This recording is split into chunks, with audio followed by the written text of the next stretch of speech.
Hey everybody, welcome to BS of the Week, episode 39. I'm Patrick Driggett, coach of the Berlin Fire, and I am joined by my friends. Hi there, I'm Kevin Lucy from the Glasgow Rushmores, and we also have. I'm Todd Hastings from the Empire with the Griffins, and right now I'm sitting at 9-0, and I'm trying to fight off that nasty guy Jez for the number one seed. Yeah, well, good luck there, Todd. Thank you for joining us Anytime. across leagues to come join us here in the measly Big Sky. Thanks, Todd, for blessing us with your awesome presence. No, you're amazing. Really appreciate all your support. I'm glad to be here. Yeah. So we had an interesting week 9. Obviously, things are really starting to get solidified now in the playoff kind of standings, and we'll look at those later. But first, let's go through those week 9 games. Kev, what happened in the PFC? Okay, well, for those of you that are probably fed up with hearing my voice, you'd be glad to say that I'm not going to say very much this week. Because basically, although the games were very high scoring, they were pretty much what I call regulation wins for teams that we expected to win. So let's start off. We'll start with the Surfers. Surfers 55, the Bombers 3. And you'll sort of see what I mean when I say that was a pretty much expected result. Very one-sided, not much more to say about it, to be quite honest. Next one, the Maroons 3, the Rivets 37. At least we're trying to keep the Rivets down to under 40 points now, so we're getting better. The gap is still there, unfortunately. As we say, no disrespect to Conrad as a cracking coach, but it would be nice to sort of start clawing back those leads there. Next one along the lines, massive game this in terms of point scoring. It was very defensive, as you can tell. The Bulldogs 47, the Devils 20. So again, defense is not exactly on top. To be quite honest, it was 33-6 at halftime. So the Bulldogs' passing offense just continues to roll on there. 410 yards in the air. And just to match them, the Devils actually threw 299 yards in the air. Wow. So they had to phone air traffic control, keep the airways totally clear because the bloody ball was going up in the air all day long. Bad news for Tom is that basically, for Miranda, is that basically she's still out of the playoffs, unfortunately. Warriors 3, Eagles 44. Again, pretty much a regulation win, but the thing that's really going to cheese Andy off is he managed to pick up 2, not 1, but 2 D injuries. So on the penultimate game of the season, you do not want to be picking 2 D injuries when you're going into the playoffs. That's not ideal. Another game for a team that had already qualified and picking up injuries was basically Tom's Bay Packers. And they didn't get 2 D injuries. They got a B, a C, and a D injury in their massive win. They basically came out on top 62-24, which was, again, one heck of a sort of offensive duel, shall we say. But again, don't think it's going to be too chuffed about the injuries there against the Titans. Rapiers 59, Chargers 28. Again, pretty much a sort of standard win there. Chargers, Chris's Chargers basically have the 1 win, but they're probably hoping for another before the end of the season. That's looking a little bit unlikely now. What I thought was important here was the Stormers beat the Huskies 14-0. Again, Stormers picked up a C injury, which going into their last game against the Bombers, where they really need to score as many points as they can do, it's probably not going to help very much.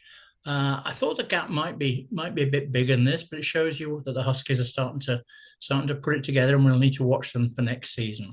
Yeah, good job, Coach Kane. Honestly, it was definitely closer than I expected, so that's wonderful to hold them to 14. Yeah, and the last game in the PFC was the Generals against the Rough Riders. Generals 20, Rough Riders 0. And the Generals are now in a good position.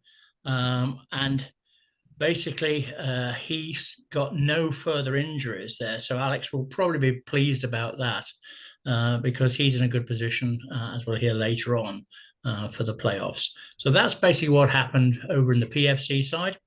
So, Todd, what happened over in the LFC? Well, we'll start off here with the Phoenix and the Fire game. People expect it to be kind of close, I guess. But when the Fire started their, I won't call him a rookie. He only has a couple games under his belt, but it made the spread pretty big. But the big thing is 45 minutes for the Phoenix. You're only getting the ball for 15 minutes. I mean, I'm surprised you scored 10 points. He should be embarrassed. Yeah, he should be embarrassed I got 10 points on that 14 minutes. Imagine if I got more, Yeah, like 15 minutes or something like that. That'd be crazy. Yeah, that's scary for him if you think about that. Still. But yeah, 45 minutes, man. That's a lot of time. All right, then we'll jump down here to the 66ers and the Glassmoors. Kevin Lewski with the big win. Look at that, Kevin. Oh, it's massive. I've been waiting all season for that one. It's revenge for a game earlier on in the season. Good win.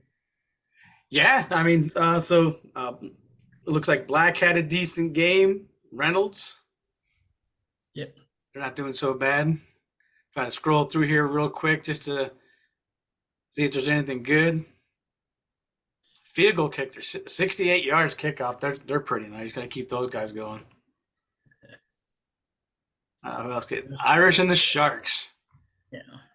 Boy, the Sharks put that pedal down. They didn't stop the whole way through, did they? Mm-mm. I mean, 24 in the second quarter is crazy. Yeah, I mean, that was the fans being home, seeing 24 points in that quarter, so they were excited as heck. But once again, nothing out of usual here. They just kept putting points on the board. Yep. Special teams are about the same. They just put points on the board quick. What else we got here? Oh yeah, we got the Massive and the Buccaneers. The Buccaneers have been getting injured all year. I know Coach Age and I talked, and he ain't getting any pops. So I'm sure this week didn't make him feel any better about it. But a close loss at house in your own house. Lots of turnovers, by nine total turnovers. Sloppy game. Let's see who we look at here.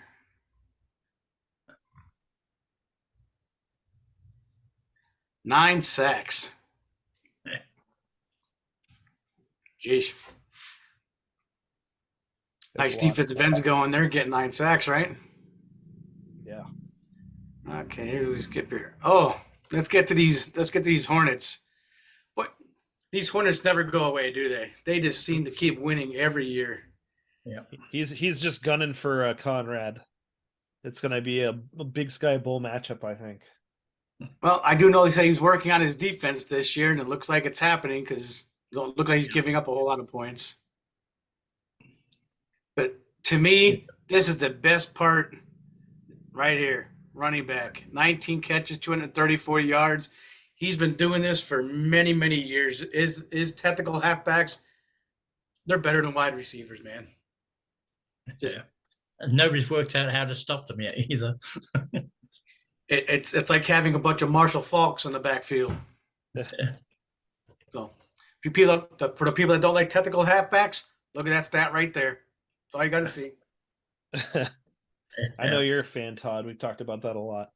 Yes, sir. I love him, but I never got numbers like he's gotten out of them. He got insane numbers out of his technical halfbacks. Absolutely crazy. I'm jealous. Okay, we got the Massive. Who am I missing here? The Pats. Statesman Devils, I think. Yep.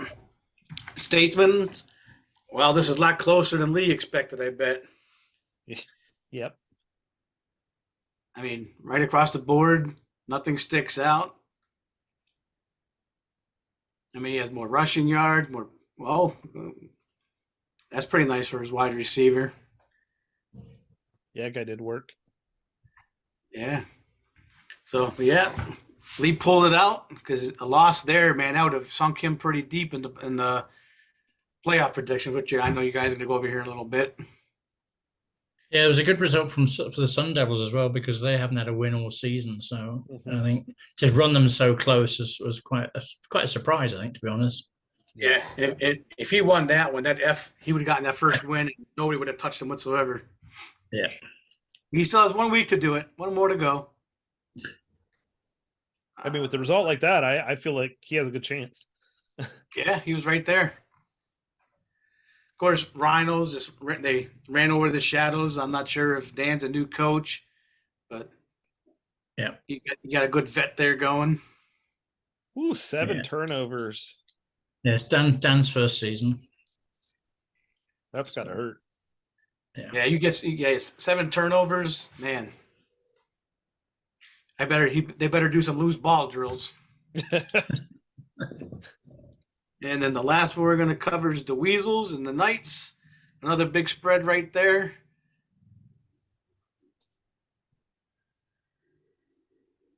Yeah. Yeah, you got to like that out of your running back. And he's another first-year coach, Todd. First-year coach. Hey, good job. Keep that guy going. You'll win. Okay, back to you there. Yeah. So, coach of the week. Here, do you want to stop sharing for a sec? Yeah, I gotta find that screen. It kind of went away. I think I can make you stop. There you go. Look at that. Sweet. I have the power. The only place in life I have any power. Stop at Hastings, Patrick. No, you can't stop Hastings. No. Yeah, you see, Tad was supposed to be here, and I'm here instead. Therefore, I stopped him. You can stop him anytime. He's the second twin. We always appreciate it when y'all are here. So, coach of the week, massive. Martin Benson, beating that by 1. It was a really cool game. He was leading 7-0 in the first. Mount Dora was. The Buccaneers, they score 7, and it went like this into the third quarter. They're tied up. And then for the first time, the Buccaneers scored 2 field goals back to back. They had a field goal 2 plays later from the massive side. They get the ball back from a turnover and then score another field goal. So now they're suddenly up, but they're only up by 6. And Martin's team, they got it done. They kicked that field goal. They got a touchdown in the remaining minutes of the fourth to win, and that was a really big win by the Massive. And so I want to give the coach of the week to Martin Benson, very, very well deserved coach of the week there. So, close game, but pulled it out at the end. So that's great. Kind of reminded me of what was that game a couple of weeks ago, Kev? Who like somebody like pulled out all the stops. They did like they named it like they talked up the game. They did they did all of the little extra flag, the trick play and everything. Do you remember which game I'm talking about? I wish I remembered. I should have written it down, but kind of reminded me of that one. Yeah, no, it was it the Weasels? I'm not sure, to be quite honest. Between the 3 of us, we have like 5 brain cells in our memory bank, so it's okay. Well, someone will look it up. We'll fix it in post. And I'm the one with the 1. I thought there was like a half between us. And Pat must have 4 because I don't think I got any left. So. That is not true. You talk about tech running backs. I feel like you have the most. So anyway, Martin, congratulations. Todd, game of the week. What do you think? Okay, let's go back and touch on tech halfbacks. If you want to talk about the person who first started it, Kendall Howell, and the Cobra Strike, he started it. We seen it, kind of adapted it into the 3 wide eye, and then of course they took it over, and he just created monsters up here in the Big Sky. So yeah, Colin is good at building a team around it, huh? Oh God, I mean. I think he's the all-time leading receiver. I do believe. Is he not? Not Escobar's his new guy who he says is better. Yeah. Yeah, that's scary. Yeah. Yeah, and I think he's going to be around a while. So yeah, good luck. All right. For what I think the game of the week is the Statesman and the Sun Devil.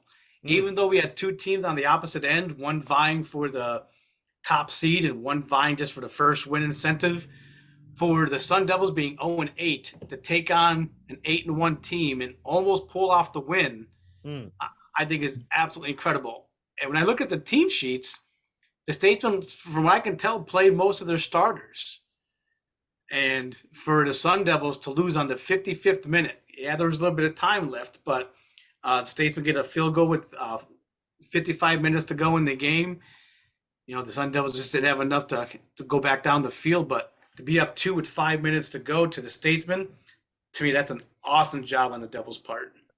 I don't think people appreciate how hard the LFC East is. Because Sam is 0-8, and I think it's just because he lost that first game, he's decided to do this to try to kind of build up his team a bit. His team is strong. Like we were 50-50 the last 2 seasons. You know, he's good. He knows what he's doing, and I'm scared for next year. Like, I literally could easily not be that far behind first and be the 4th place team in that division next year. Like, it's crazy. Yeah, and especially you guys have 5 teams right now that are all vying for the top spot in the playoff position. It's open. It's crazy. Yeah. Well, that's a great pick for game of the week, Todd. Thanks. Kev, playoff picture. We're obviously getting close. Things are getting solidified. What's going on there? Well, basically, the old playoff picture you've got in the LFC, effectively the Rhinos need to win at home against the Sun Devils, who we were just talking about there, and that will then clinch them a playoff spot.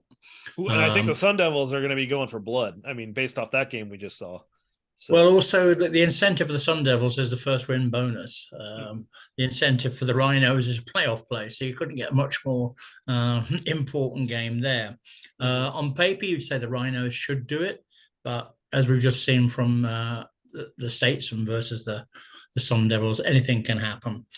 If the Rhinos do get beaten, then we're looking at Phoenix, who need to win, and basically then it's going to be down to points, and you need a 44-point differential. Unfortunately, the Phoenix are playing the Weasels, so you've got to say at this stage that the Rhinos very much are in the box seat. Going across the PFC, you've got the Stormers, who have to win to stand any chance whatsoever getting in the playoffs. And if they do win, they've got to hope that either the Generals or the Maroons go and lose. And if they do, then it will be down to points difference. If either the Generals or the Maroons win, then they've secured it, as it were. So who do they all play? Well, the Stormers are sitting on plus 13 points at the moment, and they're away to the Bombers.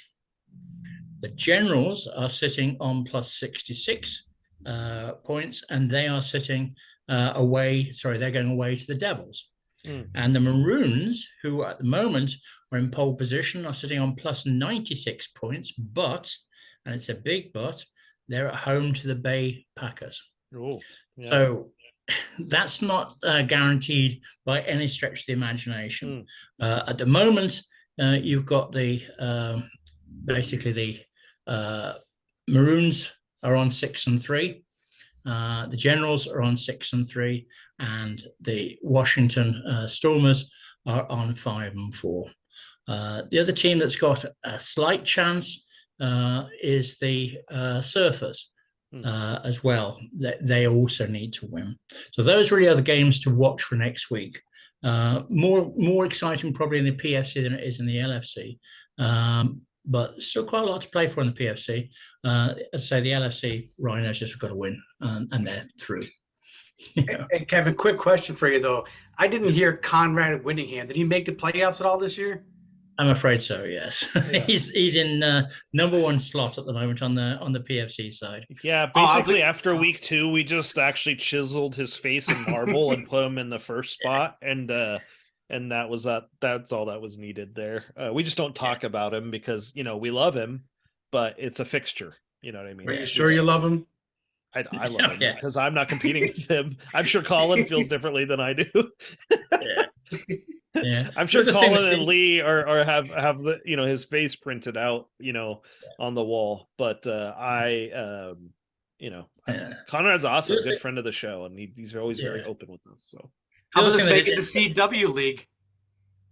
Sorry, make it the CW League, Conrad Winningham's league instead of the Big Sky. Just put him and Theo there. The other thing that could be interesting is that the number 1 and 2 slots haven't exactly been chiseled out in the Longhorn Football Conference, the LFC. Colin's on 8-1. The Weasels are on 8-1, and the Statesmen are on 8-1. Wow. So you've got 3 teams there that are looking for a bye.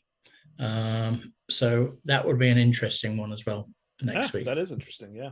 Yeah. Cool. So those are games to watch, basically. Awesome. Well, thank you all so much, Todd. Really appreciate you coming to visit and filling in last minute for your brother. Anytime. But no, I heard Todd. Tad had to went on a field trip with his kids, so that's very cool and admirable. And we hope he had a great time. And we also had a great time having Todd here to talk about tech running backs and the Griffins. So well, not only that, Tad's daughter had her second baby the other day too. So. Congratulations all around to Todd Hastings. So. It's Grandpa Hastings now. Oh, I already called him Grandpa Hastings. I didn't know.